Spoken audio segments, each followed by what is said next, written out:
Please subscribe and don't forget to press the bell icon to get notified whenever we upload a new video. Uttar Pradesh का फतेहपुर सीकरी शताब्दियों पुराना ऐतिहासिक नगर।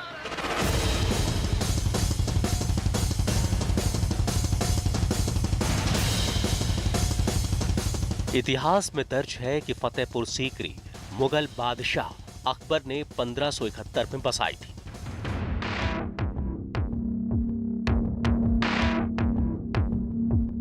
लेकिन फतेहपुर सीकरी की बुनियाद कब रखी गई और किसने रखी, अब इसको लेकर नया दावा किया जा रहा है। फतेहपुर सीकरी की झील के ऊपर मैंने खुदाई करवाई और उस खुदाई में मुझे एक श्रुत देवी सरस्वती की प्रतिमा मिली। तो इसका नाम जो फतेहपुर सीकरी पड़ा था वो तो मुगलों ने दिया था फतेहपुर को जो नाम, लेकिन इसका जो प्राचीन नाम है वो सीकरी था, जो कि सिकरवारों के नाम से जाना जाता था। अकबर की फतेहपुर सीकरी या फिर सीकरवारों की विजयपुर सीकरी, ये एक अहम सवाल है जो कि एएसआई की खुदाई और तमाम राजपूताना इतिहास के मिलने के बाद खड़ा हुआ है। फतेहपुर सीकरी मुगल आर्किटेक्ट का सबसे खूबसूरत नमूना माना जाता है। फतेहपुर सीकरी में बुलंद दरवाजा, जोधाबाई का महल, इबादत खाना, सलीम चिश्ती की दरगाह देखने देशी विदेशी सैलानी आते हैं। ताजनगरी आगरा से कुल 36 किलोमीटर दूर है फतेहपुर सीकरी। जैसे ही फतेहपुर सीकरी की बात की जाती है तो जहन में बुलंद दरवाजा, सलीम चिश्ती की दरगाह, जोधाबाई का महल और तमाम सारी चीजें घूमने लगती है। फतेहपुर सीकरी के बारे में कहा जाता है कि इसे अकबर ने ही बनाया बसाया था। तकरीबन 15-16 साल अकबर की ये राजधानी रही।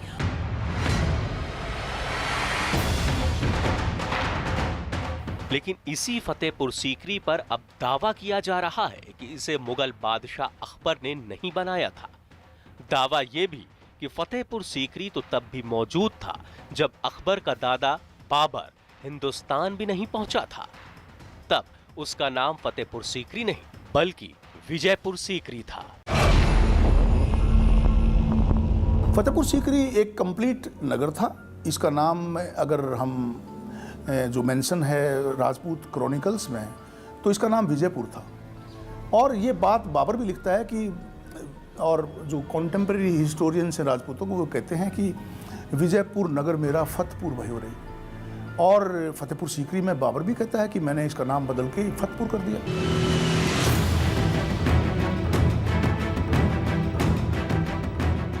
धर्मवीर शर्मा भारतीय पुरातत्व सर्वेक्षण विभाग के निदेशक पद से रिटायर है और उनकी तैनाती 3 साल तक फतेहपुर सीकरी में रही है। वो फतेहपुर सीकरी में रहकर रिसर्च कर चुके हैं। वो इस रिसर्च के आधार पर दावा करते हैं कि बाबर के 1527 में खानवा युद्ध से बहुत पहले सीकरी सिकरवार गोत्र के राजपूतों का एक विशाल नगर हुआ करता था।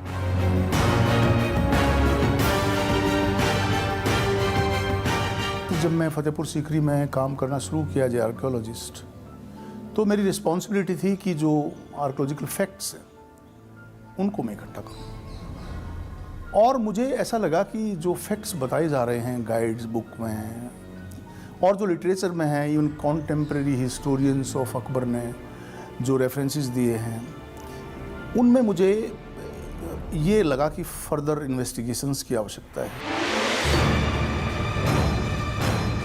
धर्मवीर शर्मा के मुताबिक सीकरी के पिछले हिस्से की खुदाई में ऐसे कई सबूत मिले हैं जो साबित करते हैं कि ये पहले विजयपुर सीकरी था और कई किलोमीटर तक राजपूत राजा धामदेव सिंह की प्रजा यहाँ फैली हुई थी। सन 1999 और 2000 के बीच में फतेहपुर सीकरी के इस हिस्से में एएसआई ने खुदाई कराई, जिसे अब आप देख सकते हैं कि पूरा चारों तरफ से बंद कर दिया गया है। बताया जाता है कि 2 हिस्से में खुदाई कराई गई थी। इस हिस्से में निकली थी एक विशालकाय सरस्वती की प्रतिमा, जिसको बताया जाता है कि 1000 एडी पुरानी थी वो प्रतिमा, और उसके साथ ही दूसरे हिस्से में भी कई देवी देवताओं की मूर्तियां यहाँ से निकली थी। जिसके बाद एएसआई का कहना था कि इस सबूत से ये जाहिर है कि यहाँ पर बेहद पहले से सिविलाइजेशन यानी कि सभ्यता रहा करती थी, क्योंकि जिस तरीके से मूर्ति मिली थी, बाकी सामान मिला था, उससे जाहिर था कि 1000 एडी से यहाँ पर सभ्यता रहती है, जिनके देवी देवता हैं, तो ये बात जो कि इतिहास में बताई जाती है कि फतेहपुर सीकरी जब यहाँ नहीं था तो यहाँ पर सिर्फ जंगल ही जंगल है, कहीं ना कहीं इस बात को खारिज करता है। भारतीय पुरातत्व सर्वेक्षण के अधिकारी रहे डी.एस. शर्मा के मुताबिक सीकरी में खुदाई में उसके अस्तित्व के बहुत पुराने सबूत भी मिले हैं, जिनमें अहम है देवी की एक प्रतिमा। सीकरवार राजपूतों का क्लांस का एक गोत्र है और जो सरस्वती का जो अभिलेख मिला है उस पर सेक्रिक के वज्राम राज्य लिखा हुआ है संस्कृत में। सेक्रिक के माने सीकरी नगर में।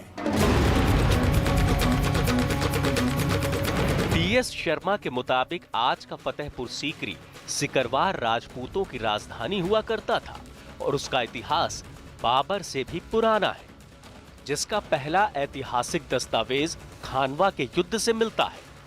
खानवा के युद्ध में विजयपुर सीकरी के राजा धामदेव सिंह थे, जिन्होंने मेवाड़ के महाराणा सांगा के साथ मिलकर बाबर से युद्ध लड़ा था। मेवाड़ के महाराणा सारे राजपूतों के लीडर थे और उन्होंने उनकी अध्यक्षता में बाबर के साथ लड़ाई लड़ी गई थी यहाँ। और आपको मैं ये बता देना चाहता हूँ, जो चेयर हिस्टोरियंस ने बैठ कर के कहा कि कण्वा में लड़ाई हुई थी, इनफैक्ट वो लड़ाई फतेहपुर सीकरी में हुई थी। कण्वा में तो राणा संग्राम सिंह का कैंप था। फतेहपुर सीकरी में खड़े महलों और भग्न अवशेषों में कुछ ऐसे प्रमाण मिले हैं जो बताते हैं कि फतेहपुर सीकरी नगर को राजपूतों ने खड़ा किया था। वहाँ कुछ स्कल्पचर्स देखे हैं ऐसे जिनके सिर काट तोड़ दिए गए हैं। ये एक बिल्कुल विशुद्ध इस्लामिक एक्शन है। डी.एस. शर्मा ने फतेहपुर सीकरी पर यह किताब भी लिखी है। इस किताब में सीकरी के महलों की राजपूत वास्तुकला को दिखाया गया है। सोर्स थे, मैंने दोनों सोर्सों को मिलाया है। इस्लामिक सोर्स को भी मिलाया मैंने, मुगल सोर्स को भी मिलाया है और मैंने राजपूत सोर्स उसको मिलाया। तो उससे ये पता लगता है कि फतेहपुर सीकरी के काफ़ी भवन पहले से बने हुए थे। फतेहपुर सीकरी में आप आर्च देखेंगे, लेकिन वो आर्च और प्रकार की आर्च है। वो सारी इन्फ्लुएंस्ड हैं राजपूत आर्किटेक्चर से।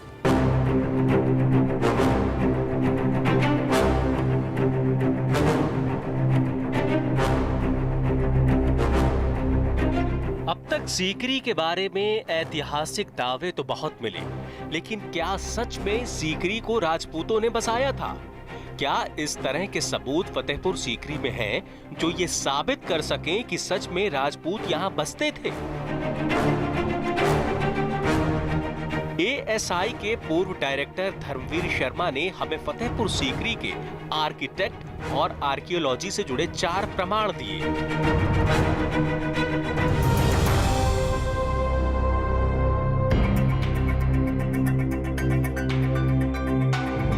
फतेहपुर सीकरी का सबसे ही रंगीन हिस्सा है मरियम महल। लोकल गाइड्स की माने तो मरियम उज्जमानी के लिए ये महल तैयार कराया गया था, पर मुगल आर्किटेक्ट में मूर्तियां नहीं बनाई जाती थी, जबकि मरियम महल में कृष्ण और राधा की पेंटिंग्स की अब भी छाप नजर आती है। राधा कृष्ण की पेंटिंग के बाद सबसे ज्यादा हैरान करने वाली बात है मरियम महल के बाहर हनुमान और देवी जैसी आकृतियों का नजर आना। डी.एस. शर्मा के मुताबिक कुछ ही नए भवन मुगलों ने बनाए, बाकी सब राजपूतों के थे और इसके सबूत इसी फतेहपुर सीकरी की इमारत में मौजूद हैं। कोई एक छज्जा बना हुआ है, ब्रैकेट बना हुआ है और छज्जे और ब्रैकेट के नीचे कुछ दीवार जाके मिल जाती है, तो ये प्रमाणित हो जाता है कि ये छज्जा और ब्रैकेट पहले बने हुए हैं और जो दीवार बाद में जाके वहां अंदर मिली है वो उसके बाद की बनी हुई है। फतेहपुर सीकरी को ध्यान से देखने में पता लगता है कि इमारत के असली ढांचे में फेरबदल करके नई इमारत खड़ी की गई। मूल रूप से बनी छतों के आकार और नई जोड़ी गई इमारतों के बीच में फर्क साफ नजर आता है। कई जगह छतों और नए भवनों के निर्माण के बीच खाली जगह दिखती है। तीसरा प्रमाण राजपूताना आर्किटेक्ट की ड्योढ़ी है। राजपूत भवनों में हमेशा ड्योढ़ी मिलती है, जो कि यहाँ भी कई भवनों में नजर आती है। धर्मवीर शर्मा ने बताया कि फतेहपुर सीकरी का पंचमहल सबसे खास भवनों में से एक है। इस पूरे भवन में 176 स्तंभ हैं। कहा जाता है कि एक भी स्तंभ दूसरे स्तंभ से मेल नहीं खाता। इस पूरे भवन का आर्किटेक्ट भी मुगल आर्किटेक्ट से बिल्कुल जुदा है। एक भवन है जो मेवाड़ के साम्राज्य को स्थापित करता है, और उसके नीचे आप देखेंगे अंत में 84 खंभे आ जाते हैं। तो वो 84 के खंभों का महत्व मैं ये समझता हूँ, जो कि परंपरा में अभी जीवित है, कि 84 का सम्मेलन आज भी सिकरवार करवाते हैं। DS शर्मा हो या यहाँ के स्थानीय लोग, वो इस बात को मानते हैं कि सीकरी को सिकरवारों ने बसाया था। सीकरी पर बाबर के हमले के बाद राजपूत हार गए तो उन्हें पलायन करना पड़ा। तो सबसे पहले बाबर आया। बाबर ने राणा संग्राम सिंह से लड़ाई लड़ी थी खानवे के मैदान में। जब उसकी फतेह हुई जीत, तो उन्होंने सीकरी के अंदर फतेह को जोड़ करके इसका नाम फतेहपुर सीकरी पड़ गया था। लोग बताते हैं कि फतेहपुर सीकरी में हुई इस लड़ाई में राजपूत हार गए और उन्हें फतेहपुर सीकरी छोड़कर जाना पड़ा। यह है फतेहपुर सीकरी का 13 दरवाजा और इसी के साथ लगी हुई है ये किले की दीवार। 3 तरफ यहाँ पर इसी तरीके से किले की दीवार है और चौथी तरफ है झील। 13 दरवाजा जिसकी हम बात कर रहे हैं, इसका जिक्र सिकरवारों के ग्रंथ में भी किया गया है। बताया जाता है कि इस गेट से निकलने के बाद राजपूत राजा धामदेव सिंह आगे बढ़ गए। तो वहाँ से जब चलते हैं वो, तो धीरे धीरे एक वो ऊंट के साइड में पल्लड़ में देवी माँ की प्रतिमा को ले जाते हैं, और यहाँ से जाते तो गहमर है गाजीपुर डिस्ट्रिक्ट में, वहाँ वो प्रतिमा गिर जाती है, तो वहीं उन राजा ने मंदिर बना दिया था। फतेहपुर सीकरी के सिकरवार परिवारों के किस्से कहानियों पर यकीन किया जाए तो लिखित इतिहास से अलग सीकरी का एक सिरा जुड़ा है उत्तर प्रदेश के गाजीपुर जिले के गहमर से। न्यूज़ 18 इंडिया की टीम फतेहपुर सीकरी से जुड़े उस सिकरवार गोत्र की तलाश में गहमर गांव पहुंची, जिस गोत्र के राजा सीकरी के महाराजा बताए गए हैं। गहमर गांव और फतेहपुर सीकरी का एक अजीब रिश्ता है। मुगलों के बाद लड़ाई के साथ साथ चलते हुए लोग वहां से चलना शुरू हुए और गंगा किनारे उन्होंने अपने घर बसाए। आज गहमर गांव के साथ साथ 84 और ऐसे गांव हैं जहां पर सीकरवारों के वंशज रहा करते हैं। गहमर गांव में हमें सिकरवार गोत्र के राजपूतों के कुछ परिवार मिले, जिन्होंने फतेहपुर सीकरी से मिलती जुलती कहानी हमें बताई। जहाँ जहाँ गंगा का तट था वहाँ पर वो लोग रुकते गए, 1 महीना 2 महीने चलते चलते जो है हमारे यहाँ एक बहुत बड़ा घना वन था। उस समय उसका नाम था गहवर। गहमर गांव के राजपूत बताते हैं कि आज भी गांव में कामाख्या देवी का मंदिर मौजूद है।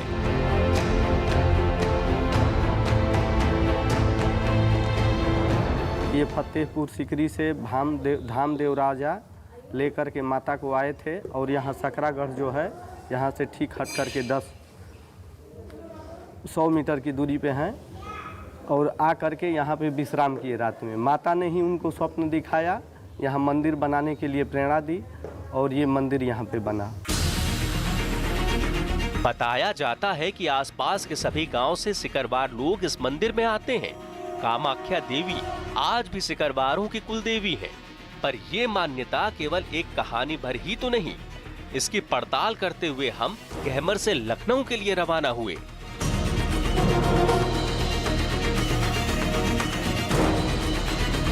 क्या फतेहपुर सीकरी वाकई ही कभी विजयपुर सीकरी रही थी?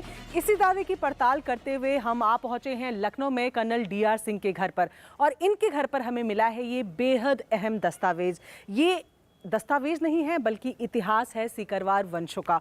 इसमें ना सिर्फ खानवा की लड़ाई का जिक्र है बल्कि सीकरवारों का बाकी इतिहास भी लिखा गया है इस पूरे दस्तावेज से। रिटायर्ड कर्नल धर्मराज सिंह सिकरवार मानते हैं कि राजपूताना इतिहास से जानबूझकर छेड़छाड़ की गई और बदल दिया गया। राजपूतों की राजधानी थी तो इसको विजयपुर सीकरी बोला जाता था। बाबर ने जीतने के बाद इसका नाम बदल दिया और बोला फतेहपुर। फतपुर पुकारत मुगल, नाम मेरी नगरी को, विजयपुर नगरी मेरी फतपुर भयोरी। एएसआई के पूर्व अधिकारी और सिकरवार राजपूतों का दावा लिखित इतिहास से अलग है। स्थापित इतिहासकार उनके इस दावे पर सवाल उठा रहे हैं। एएसआई ने कोशिश की ये भ्रम फैलाने की कि वहाँ मूर्तियाँ निकली हैं। मूर्ति जो निकली वो एक्चुअली फतेहपुर सीकरी के इन पैलेसेस में नहीं निकली। नदीम अली ने फतेहपुर सीकरी पर किताब भी लिखी है। उनका मानना है कि सीकरी में राजपूत शासन के प्रमाण नहीं है। जैसे मैंने कहा कि वहाँ पे कुछ खंडर मिलते हैं कि जिनको देख के लगता है कि शायद उस पीरियड के हैं, इसके अलावा कुछ नहीं मिलता। और जैसे मैंने कहा कि अकबर से पहले तो छोटा सा गांव था। धर्मवीर शर्मा कुछ सबूतों के साथ और सिकरवार राजपूतों के वंशज कुछ दस्तावेजों के साथ कहते हैं फतेहपुर सीकरी राजपूतों ने बसाई थी, लेकिन अब तक लिखा गया इतिहास इस बात को सिरे से खारिज करता है।